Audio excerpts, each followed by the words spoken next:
Hello lovely people, ఎలా ఉన్నారు అందరూ? నేను మీ విజయ్. నేను మీకు ఒక మామిడికాయ తురుము పచ్చడి ఎలా చేయాలో చూపిస్తానండి. చాలా ఈజీ, పెట్టుకోవడం చాలా రోజులు నిలవ ఉంటుంది. ఎంత ఈజీగా ఉంటుందో అంత టేస్టీగా ఉంటుంది. ఇది మనకి అన్నంలోకి, టిఫిన్స్లో కూడా చాలా బాగుంటుందన్నమాట. ఇప్పుడు మామిడికాయ సీజన్ వచ్చేసింది కాబట్టి మీరు చక్కగా ఈ మామిడికాయ తురుము పచ్చడి అయితే పెట్టేసుకోండి. గబగబా వీడియోలోకి వెళ్ళిపోదాం. చకచకా చూసేయండి, టకటకా చేసేసుకోండి. ముందుగా కడాయి వేడి చేసి దాంట్లో 1 స్పూన్ మెంతులు, 1 స్పూన్ ఆవాలు బాగా ఇవి దోరగా వేయించుకోండి. మంచిగా కలర్ మారే వరకు బాగా వేయించుకోండి. ఆవాలు బాగా చిటపట్లాడాలి. దీనికి మంచిగా కలర్ మారుతుంది. మెంతులు మంచిగా ఒక లైట్ బ్రౌన్ కలర్ అయిపోతాయి. అంతవరకు మీరైతే దీన్ని వేయించుకోండి. సిమ్లో పెట్టుకుని కలుపుతూ వేయించుకోండి. ఇవి చూడండి, ఇప్పుడు మంచి కలర్ వచ్చేసాయి, బాగా వేగిపోయాయి. ఆవాలు కూడా చిటపట్లాడుతున్నాయి కదా. ఇప్పుడు మనం వీటిని తీసి చల్లారబెట్టేసుకుందాం. చల్లారబెట్టుకున్న తర్వాత మిక్సీలో వేసి పౌడర్ కొట్టేసుకోండి. ఇప్పుడు అదే కడాయిలో ఒక అరకప్పు వరకు నూనె పోసుకోండి. చిన్న కప్పుతో ఒక అరకప్పు అంటే ఒక 5 చెంచాల నూనె అయితే పోసుకున్నాను నేను. దీంట్లో ఆవాలు, తర్వాత ఎండుమిరపకాయలు, వెల్లుల్లి రెబ్బలు, తర్వాత ఇంగువ అన్నీ వేసుకుని చక్కగా పోపు పెట్టుకోండి.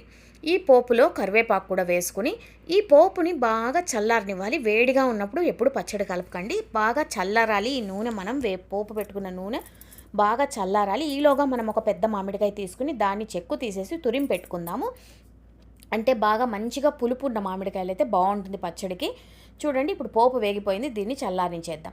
నేను ఆల్రెడీ మామిడికాయ తురుము ఇలా ఒక పెద్ద కప్పులో ముందుగానే తురిమి పెట్టుకున్నాను అనమాట. సో ఇప్పుడు దీంట్లో మనం ఈ మామిడికాయ తురుము వేసేద్దాం. 1 కప్పు, చిన్న కప్పుతో మామిడికాయ తురుముకి 1 స్పూన్ మెంతుల ఆవాల పొడి వేసుకున్నాను. అంటే మీరు ఈ కొలతలు ఒకవేళ 4 కప్పులు వేసుకున్నారనుకోండి, 4 స్పూన్లు వేసుకోండి. 5 కప్పులు వేసుకుంటే 5 స్పూన్లు వేసుకోండి. నేను చెప్పే కొలత 1 కప్పు కోసం, చిన్న కప్పు అనమాట. అలాగే గోపురంలాగా బాగా పైకి వరకు ఒక పెద్ద చెంచా కారం కూడా మనం ఇదే కొలతతో వేసుకోవాలి. ఒక అర చెంచా వరకు ఉప్పు, 1 చెంచా కారం, 1 చెంచా పొడి, అర చెంచా ఉప్పు మీరు చూసుకుని తర్వాత కావాలంటే కలుపుకోవచ్చు. ఉప్పు అయితే అర చెంచా అయితే సరిపోయింది నాకు. నేను చేసిన కొలతకి ఒక చిన్న కప్పుతో చేశానన్నమాట. సో మనం వేసిన పోపులో ఇది చక్కగా కలిపేయండి. బాగా అన్ని ఉండలు లేకుండా మనం వేసిన ఉప్పు, కారం, ఆవాల పొడి అన్నీ చక్కగా కలిపేసుకోండి. సర్వింగ్ బౌల్లోకి తీసేసుకోవడమే. దీన్ని వేడి అన్నంలోకి చక్కగా నెయ్యి వేసుకుని కలుపుకొని తింటే అద్భుతంగా ఉంటుంది. తప్పకుండా ట్రై చేయండి. ఈజీ మామిడికాయ తురుము పచ్చడి. నెక్స్ట్ వీడియోలో మళ్ళీ కలుస్తా. ఉంటా మీ విజీ.